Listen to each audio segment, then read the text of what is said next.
Саламатсыңарбы балдар? Биздин бүгүнкү сабагыбыз укук бузуулар жана жоопкерчилик темасына арналган. Ар бир адам өзүнүн аракеттери үчүн жоопкерчилик тартууга тийиш.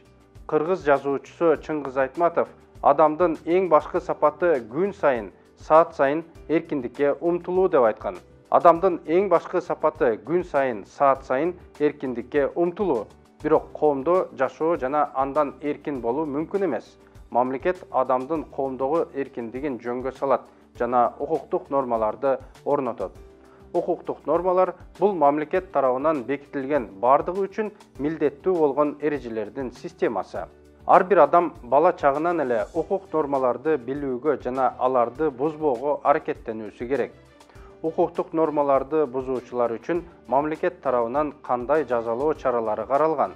Укуктук нормалар кимдир бирөөгө жакпашы мүмкүн болсо дагы, аларды бардыгы милдеттүү түрдө аткарууга тийиш. Укук бузуулар деген эмне? Укук бузуу укукту бузуучу жоорук.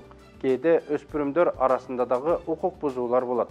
Айрым балдар улууларды урматтабайт, ата-энеге жана улгайгандарга жардам көрсөтпөйт, начар окушат, алсыз жана кичинекей балдарды шылдыңдашат, уурдоого жана тоноого барышат.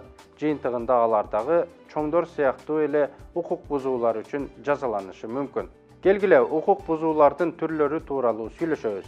Жарандык укук бузуулар бул адамга жарандардын жеке мекемелердин мүлкүнө зыян келтирүү. Административдик бузуулар, мисалы, жол кыймылынын эрежелерин бузуу, коомдук тартипти бузуу, мектептеги, көчөдөгү мушташуу. Тартип бузуулар, мисалы, сабакты себепсиз калтыруу, үй тапшырмасын аткарбоо.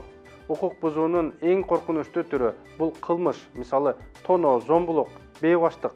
Келечекте жакшы адам болууну каалаган ар бир өспүрүм өзүнүн руханий дүйнөсүн байытууга аракеттенүүгө тийиш. Көркөм адабият окуу, маданият жана искусствонун жетишкендиктери менен таанышуу, ийримдерге жана спорт секцияларына катышуу.